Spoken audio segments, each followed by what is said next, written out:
Hello, Vincent here. Today we're going to be doing another Alibre tutorial. The part that we're going to be modeling is two tall Toby's 23T53 socket. So let's get started. Let's see. The first thing that I'm going to do is take a look at the drawing to kind of describe the strategy that I took. The first thing that I noticed when I looked at the drawing is there's a lot of symmetry here. And so, symmetry here, here, here, here, here, here. So symmetry plays a big role in this part. The next thing is, just looking at the drawing itself, basically it's symmetrical, left and right. Here, again, the piece is the whole part is very symmetrical. So the idea that I had was like, hey, maybe we can use the Alibre's mirror tool to kind of, build half of the part and then just mirror it over an axis to create the other half. And that's kind of the approach I took, hoping that it would speed up my modeling. For me, the time I got was like 14 minutes, so definitely slow. But anyways, that is the approach that I took. I'm not a professional modeler. So just looking at the part, here's the axis of symmetry that we're going to mirror off of. So we're just going to go and create all these features, then mirror it off of this axis.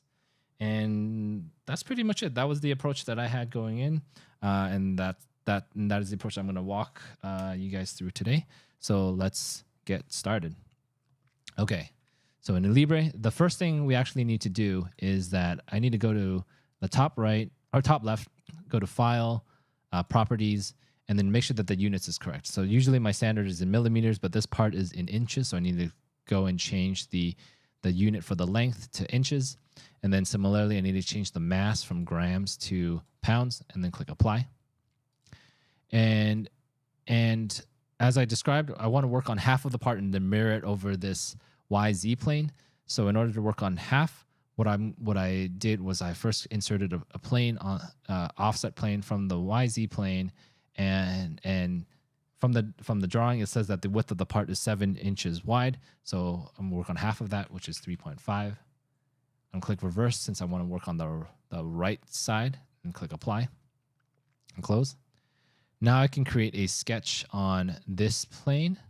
So I do that. Now, one of the other things that tripped me up that luckily I caught early on is the orientation of this view. So if I look right here, if I rotate the camera, the Z is actually pointing to the left, whereas on the drawing, if we think that the part tapers, to a smaller degree, going from left to right, then really we want the Z to be pointing to the right. So in order to do that, I click Reset View, and then Reset View one more time. That spins everything around. So now the Z is pointing to the right, which is what I want. And the reason why I want to do that is I want to be able to put in all the dimension and in accordance to the diagram and not have to think about mirroring it. But anyways, so that's why making sure the Z points to the right. Now I'm going to start. So for the center circle, it says that the diameter is 1.5 inches. So I'm going to add that in, 1.5. And then I'm gonna use circles to kind of create the shape of the entire part. So here it says the outside circle. It says there's a radius of 1.5, which is a diameter of 3. So I'm gonna put that in. Now I'm gonna create another circle near the front of the part. And here it says that the radius is 1, which means the diameter is 2. And then to fully define the circle, I'm going to select the coincident constraint and click on the Z-axis to make sure to remove 1 degree of freedom. And then in according to the diagram, there's a distance between the center of this circle and the center of this circle of 3 inches, and I'll put that in, and that's fully constrained. Now to connect everything, I'm going to draw 2 lines. And with these 2 lines, I'm also going to make sure that it's tangent to the circles. Oops. Didn't mean to do that. So I'm going to use the tangent constraint, click on the line, click on the circle, make sure that it's tangent. It says that already exists. That's fine. Tangent constraint, click on this line, click on this circle. Now that line is fully defined. Similarly for this line, do the same thing. Click on this line, click on this circle. And now the whole sketch is defined. Next, but before we can extrude, we need to trim away these edges. So I'm going to trim away these edges over here.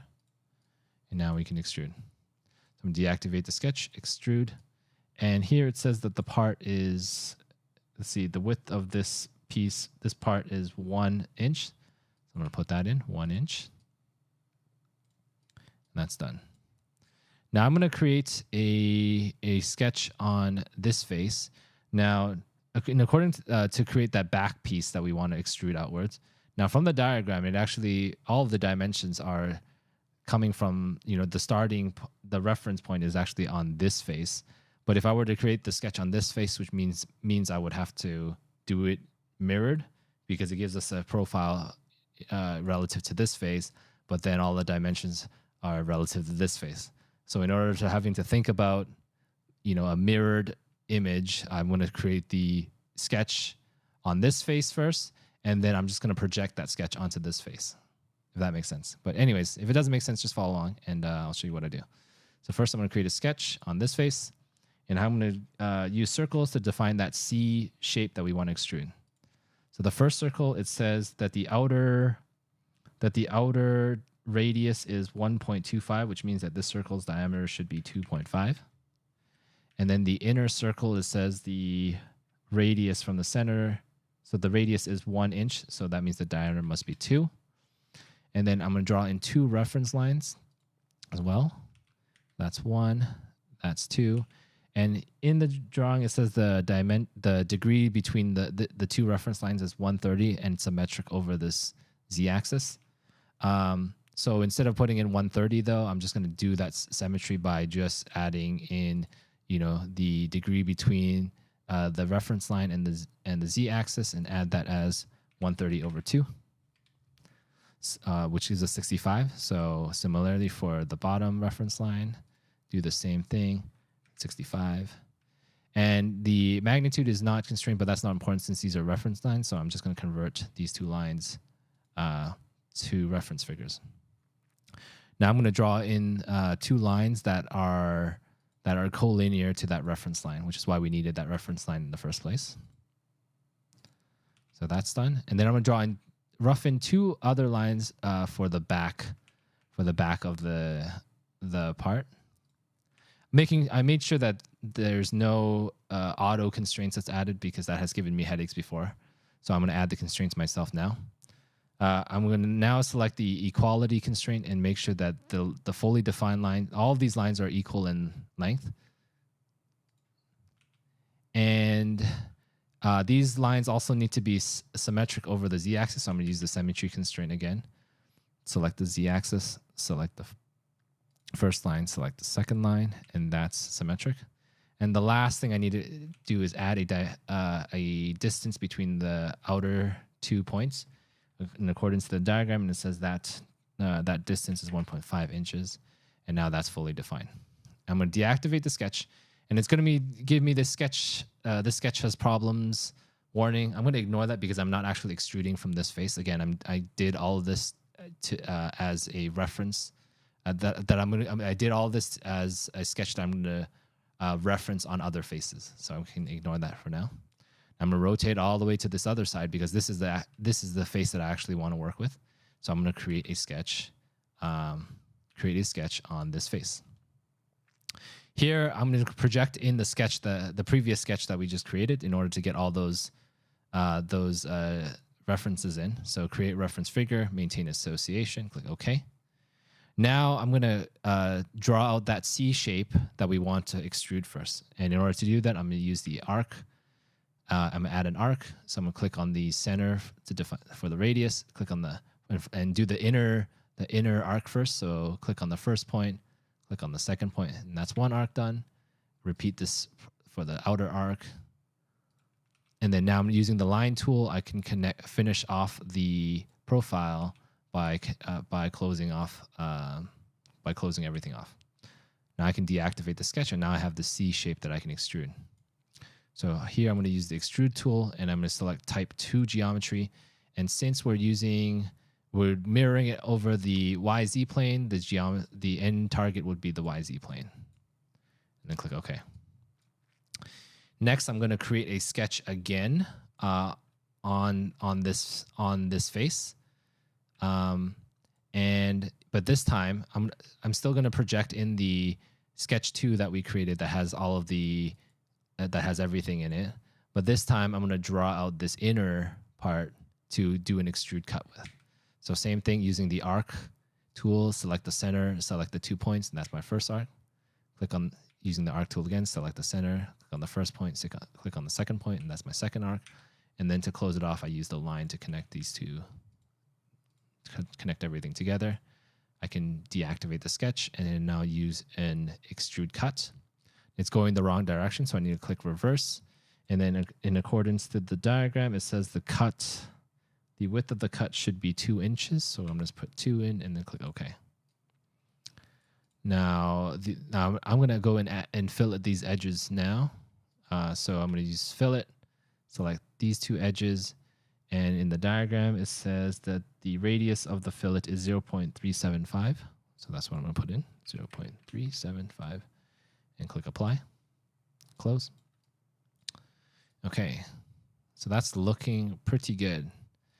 Now, the next thing I'm going to work on is get that 6-degree kind of cut on this part. So to do that, I'm going to create a sketch on the ZX plane. I'm going to project in the top and bottom reference faces. And then using that, I'm going to use the line tool and just rough in a line that will be used, rough in a line. And here, on the top of the line, I'm going to use the coincident constraint to make sure that it's touching the end of this edge. And then on the bottom, I'm just going to add a horizontal constraint to make sure that it's always aligned to the front of this face. And then now finally, I can add that 6-degree dimension in by using the dimension tool, clicking on this line, clicking on the Z-axis. Oops, let me try again. Click on this line, click on the Z-axis, and then add that 6-degree dimension in. The line is fully defined, but we need to close off the profile. So I'm going to use the line tool again and to finish creating this triangle profile. I can now deactivate the sketch and then use extrude cut and then do through all.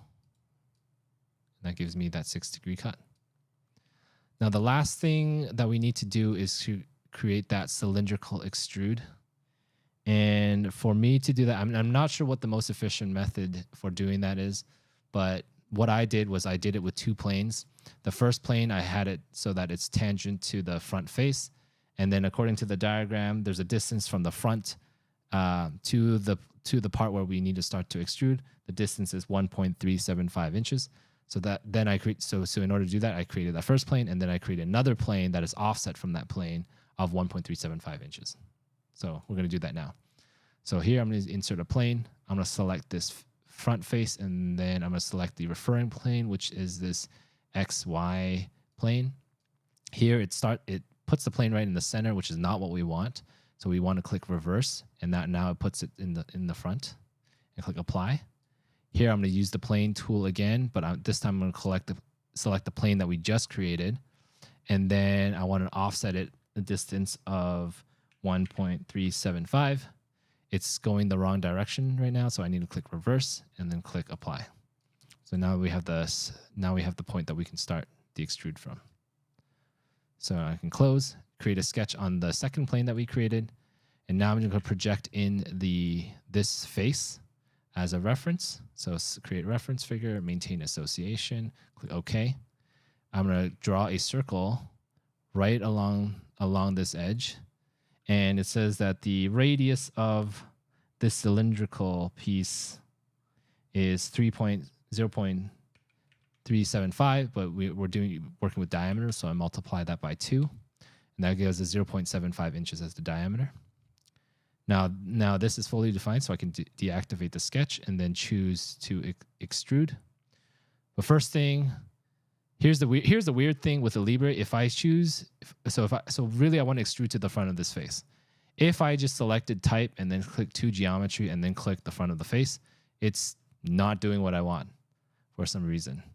So what I've noticed is that it's because it's going in the wrong direction. So even before selecting type, if I just reverse the direction and then click, and then select to geometry and then click the face, then it works. I don't know. This feels like it's a bug, but it is what it is. And then I click OK. And then the last thing we need to do is to add in that 0.375 fillet. So we're going to use fillet, click on this edge. 0.375 was the last thing we used, so that's already correct. And then click apply and close. And I think that's pretty much it. Let me see if we're missing anything. I don't think we're missing anything else. So we can just now use the mirror tool, basically select every single feature that we created to create this first half, click on mirror plane, and then we're going to mirror it across the ZY plane, click OK, and that is our part. Now to check our work, we go to materials, select material from the library, and this part was done with the plain carbon steel. Click apply. If I now go to inspect, physical properties, calculate, that gives us our 5.723 pounds, which is the solution, I believe. So I'm going to quickly switch over to the YouTube video, go to the solution. We can already see from the thumbnail, 5.723 pounds. So again, 5.723 pounds. And that is our part. All right. Thank you so much for watching. Hope this helped. Bye.